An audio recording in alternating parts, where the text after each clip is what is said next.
नहमदुहु व नसल्ली अला रसूलिहिल करीम। अटक से हमारे पास ये सवाल आया कि हमें मुहर्रमुल हराम का महीना किस तरह गुजारना चाहिए।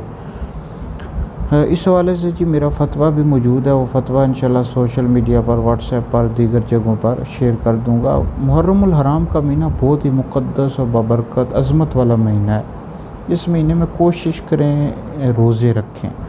नबी पाक अलैहिस्सलाम की एक हदीस मुबारक का मफ़हूम है, मौजम सग़ीर में मौजूद है कि मुहर्रमुल हराम के हर दिन का रोज़ा एक एक माह के बराबर है, यानी इसमें इतना ज़्यादा बंदे को सवाब मिलता है। तो कोशिश करनी चाहिए रोज़े रखें और इसी तरह कुरान मजीद की तिलावत करें, नबी पाक अलैहिस्सलाम पर ज़्यादा से ज़्यादा दुरूद पाक पढ़ें, इमाम हुसैन रज़ियल्लाहु ताला अन्हु की सीरत पर मुश्तमिल जो कुतुब हैं उनका मुताला करें, इस तरह उलमाए अहले सुन्नत के बयानात सुनें।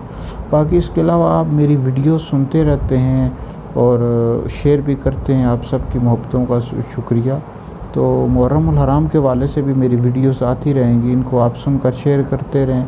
इस तरह मेरे फतवाजात भी आप लोग शेयर करते रहते हैं। तो कोई मुहर्रमुल हराम के वाले से या किसी भी मसले के वाले से आपने फ़तवा लेना हो तो हमारा हैदरी दारुल इफ्ता अहले सुन्नत है, आप बिल्कुल रब्ता कर सकते हैं। तो बहरहाल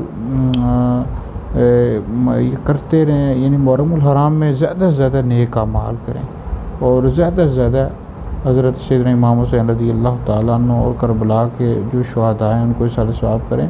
और इस यकम मुहर्रम को अमीरुल मोमिनीन हज़रत सैयदना उमर बिन ख़त्ताब फ़ारूक़ आज़म रज़ियल्लाहु ताला अन्हु की यौम शहादत है। आपको भी ज़्यादा से ज़्यादा इसाले सवाब करें और आपकी सीरत और फ़ज़ाइल पर मुश्तमिल कुतुब का मुताला करें।